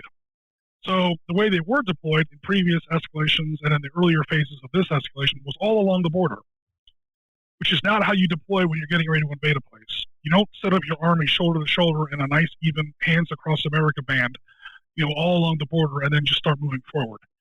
Now, analysts were suggesting something about a land bridge along the northern coast of the Sea of Azov, that whole Rostov-Mariupol corridor, to sort of link up with the Crimea. I wasn't really convinced of that. They're not really doing that anymore. However, they are starting to focus in certain areas. And what was really troubling, at least to me, maybe you guys will agree, was when they started deploying into Belarus. Mm-hmm. So you look at a map. Yeah, things get scary fast. When you look at a map, you look at where Belarus is, you look at where Kiev is. Number one, the fact that Belarus is in on this too. The Russians aren't alone any more than Ukraine is. The Russians have allies as well, or at least, allies/puppets, that's a sliding scale. You can say the same thing with us, though, too. I mean, how much do we control NATO? I mean, 40% of the troops, 65% of every dollar that goes into NATO has been paid by me, you, and 300 million of our fellow John Q, Mr. and Mrs. taxpayers. So, there's a lot to be said about NATO. I don't want to get into that. Yeah, the Ruskies didn't invent the puppet government. Yeah. So, so not only does Belarus open up the whole northern side of Ukraine's border as far as possible invasion routes, it also pushes the potential battle area much further west. It borders on Poland, a full-on NATO state.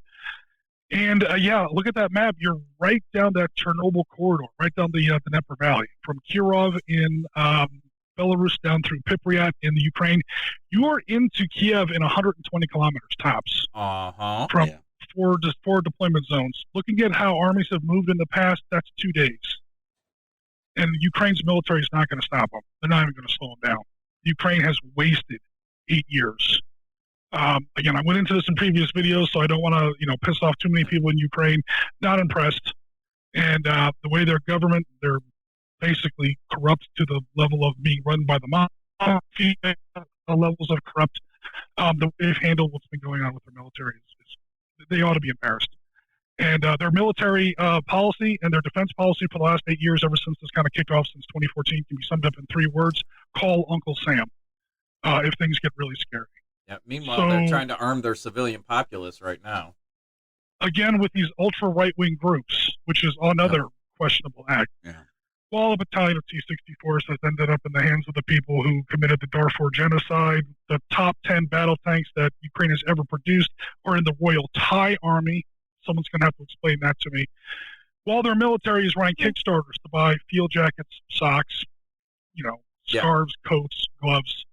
It's pretty gross, not to put too fine a point on it. The whole thing starts to remind me of Saigon in the late 60s. A corrupt government that everybody hates, nobody wants. Now, the new president has done everything he can, but every time he tries to shake things up and actually clean up his act a little bit, the rest of Parliament shoots him down. The tracksuit mafia gets him. The regional governor shut him down. Like the day he took office, he tried to fire 5 of his provincial or state or regional governors. I don't know what the exact terminology is. And the Parliament shut him down like instantly. That was the day he took power. I think it was in 2018. So they know that there's some serious problems in their government. They've been trying to clean it up. But that's the reason why Ukraine's military is not really prepared to the extent it should be. They've had this war, if it comes, but God hoping it doesn't. They've had plenty of time. They've had plenty of warning. Last couple points.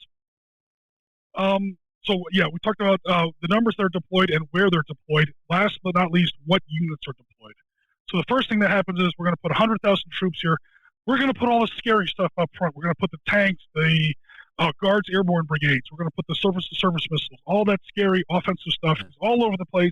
It's doing maneuvers. It's running back and forth along the border. It's kicking up all this dust. That's saber rattling. Yeah, it's the elephant You're trying walk. to get a phone call. Yeah, you're trying to get somebody on the phone. Is what you're doing. Mm-hmm. They're not doing that anymore, though.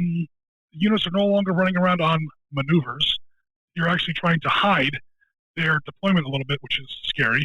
And again, it's the units that are being deployed. It's a lot of combat and civil engineers, air defense units. I'm seeing photographs of S-300s and S-400s. Not stuff that's going to blow up enemy cities. Stuff that's going to protect your troops on the ground. And what really popped my eyebrows up, bridging units. Uh-huh. Bridges don't scare anybody. You're not going to get a call to the UN or get Biden on the phone or the Germans or the British or anybody on the phone by deploying bridges. But bridges are what you set up when your army, God forbid, might actually be moving somewhere. Yeah. So that's starting to get on my nerve. Again, so in months past, I've said 95% no. I stand by what I said at the time because the situation was different at the time. I've gone through briefly and mentioned the things that have changed in recent times. So I'm going down to, again, I still don't think anything's going to happen. I'm definitely hoping nothing's going to happen. I'm just saying my confidence is down from 95% down to maybe 60%. So, yeah, I just wanted to go on the record and saying that I am changing my posture as far as what's going on with the Ukraine. So I'm not going to run any more Ukraine games to bring us back on topic until it either starts and, that ship has sailed, or the crisis is, at least for the moment, resolved. It's never going away. Yeah. Well, Kiev, Russia literally started in Kiev. Kiev is kind of the Boston of Russia. I mean, it goes back to the time of the Vikings. It goes back to the 10th century. It's not going away. Back when they were Rusks, yes. And I think my personal opinion on this is I don't think they necessarily want to invade Ukraine. What I think, Putin is he's an intelligent dude. He does some crazy stuff, but he's an intelligent dude. He's a KGB guy through and through. He's smart.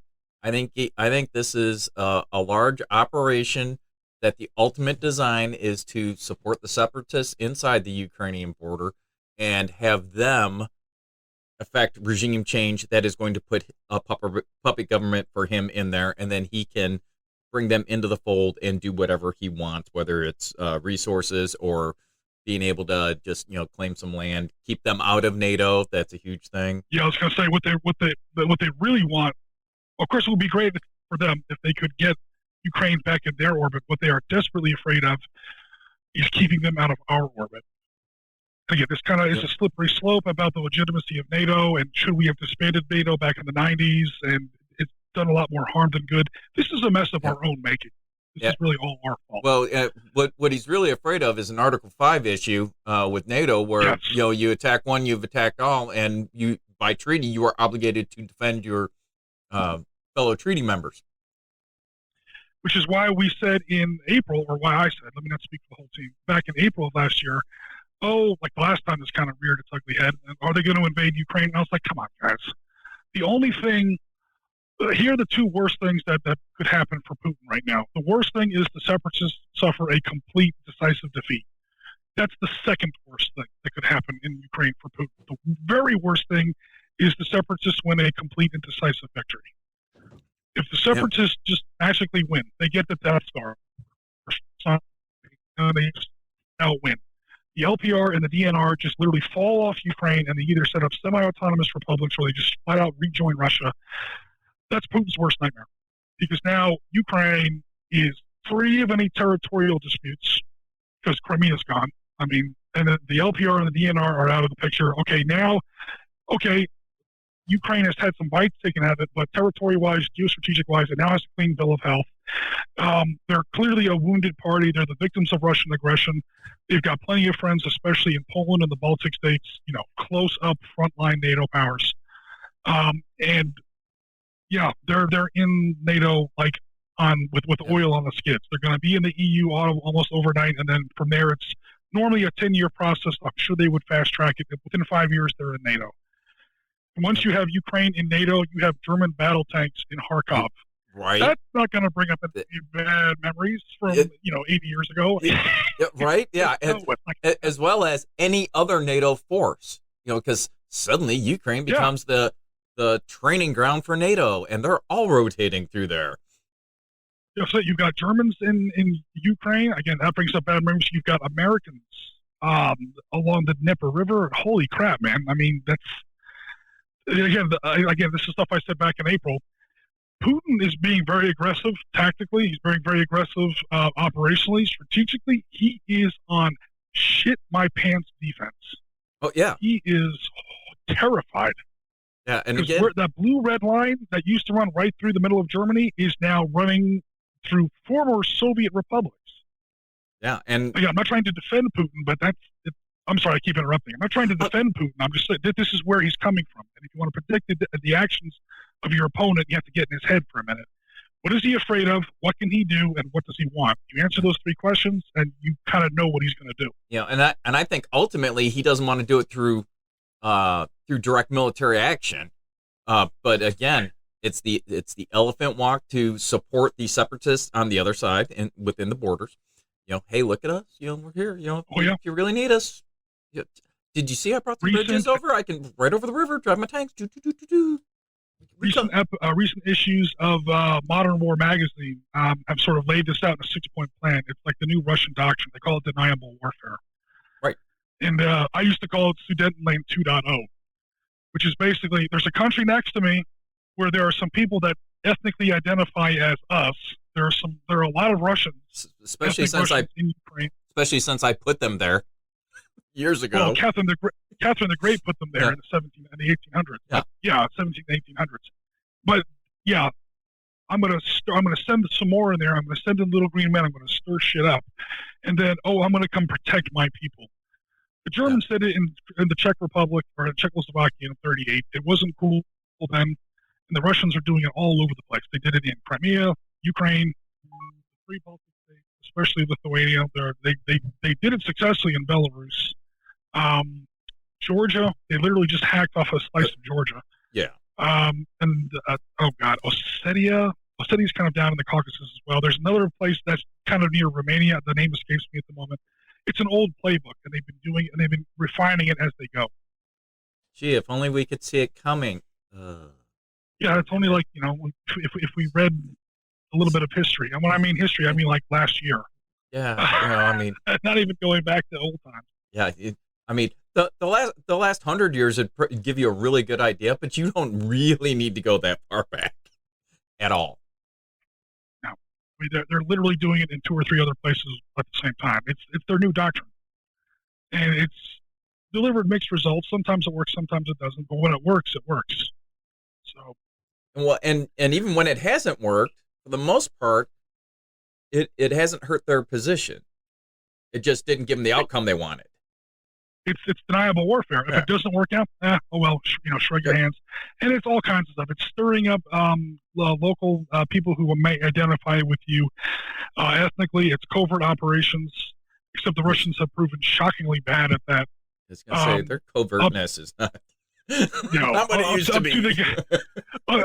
Up to the guy who posted it's not Facebook, it's YT or BT, whatever basically Russia's Facebook used to be.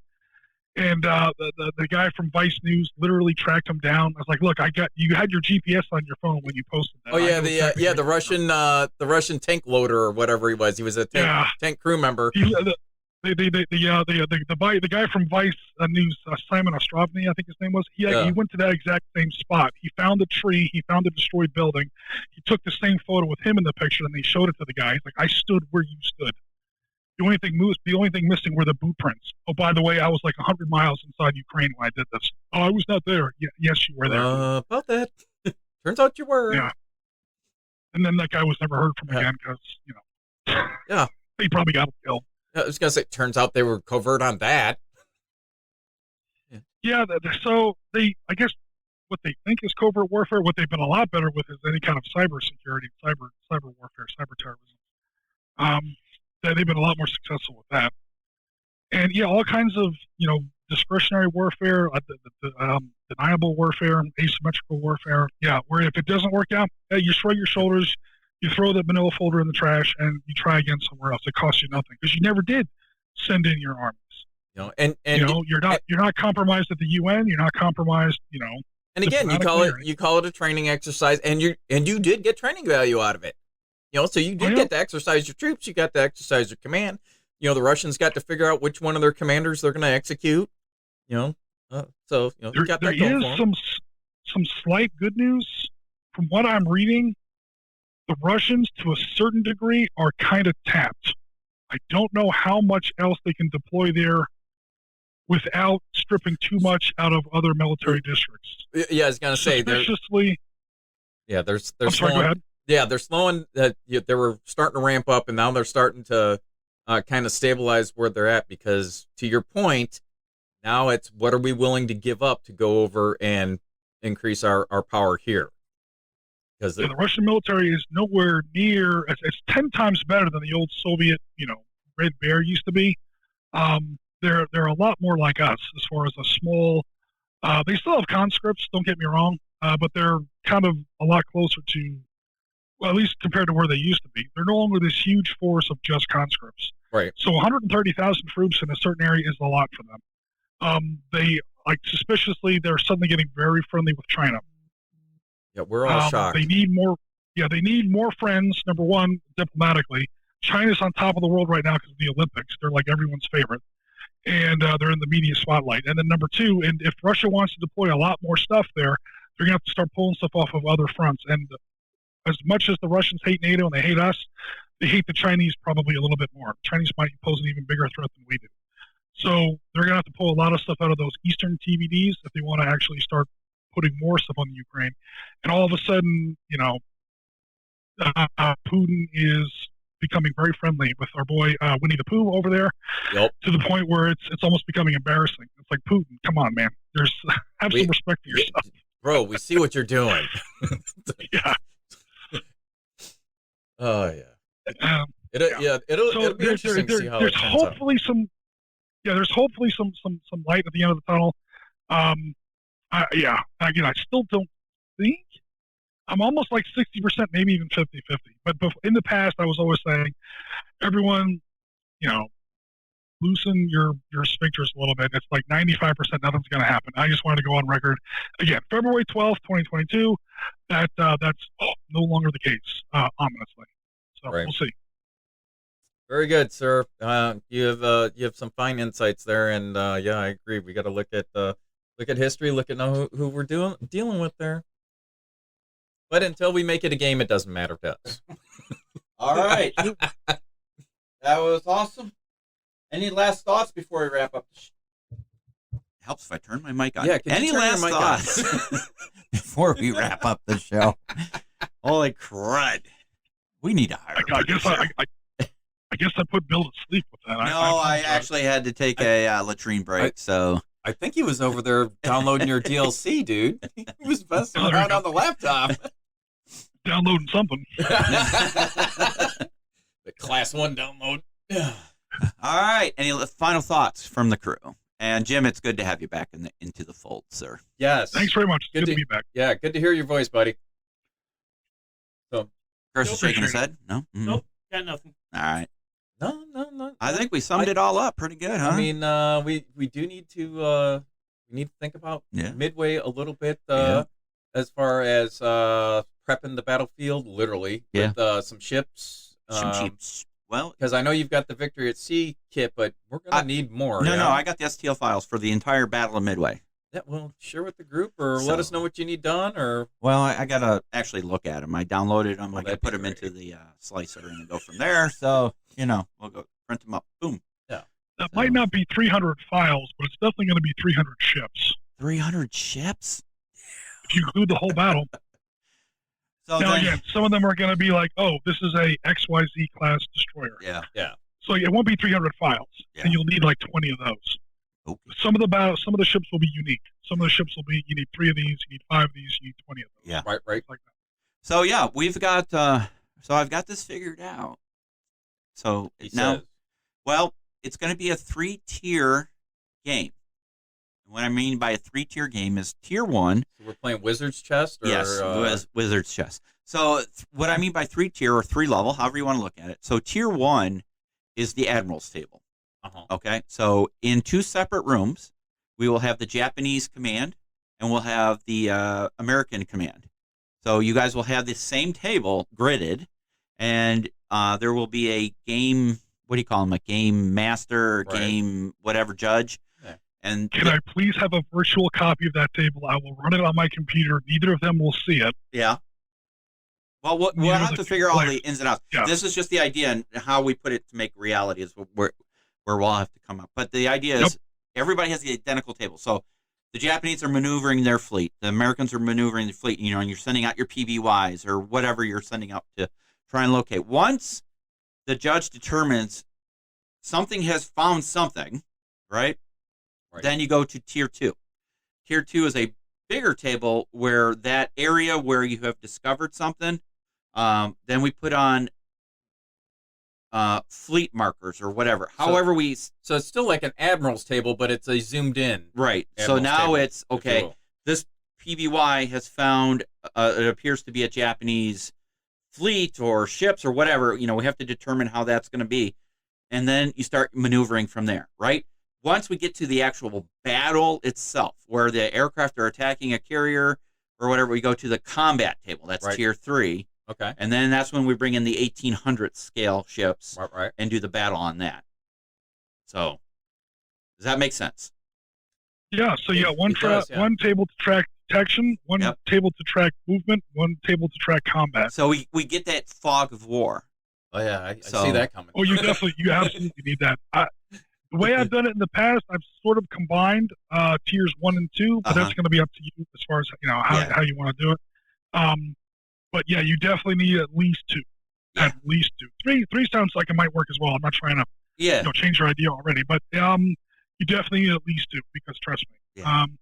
I've done it before with. We've all played Midway, the Avalon Hill game. God bless Avalon Hill. I got it. I'm looking at it right now. It's not really what we're looking for. It's a glorified battleship. You're right. Exactly. Heavily glorified. It's not as random as Battleship, but it's kind of like Battleship. It is. But yeah, you have to send out your PBYs or your B-17Cs or your float planes or your dive bombers, which double often as scout planes, on long-range missions, find the enemy. Then there's got to be some kind of mechanic that determines the accuracy of the report. Yep. Because just because you found that fleet, some of the reports, if you actually read the transcripts that came back, were like, holy crap, man, you were way off as far as, okay, you found some actual metal in the water. Yeah. But as far as, and you got the course right, and I guess identification is the big one. Yeah. Heavy cruisers mistaken for battleships, mistaken for carriers, no carriers. Weather is a huge issue because the scout plane doesn't see the whole fleet. The guys show up expecting one carrier, they find 4, and yeah, it turns into a big mess. Yeah.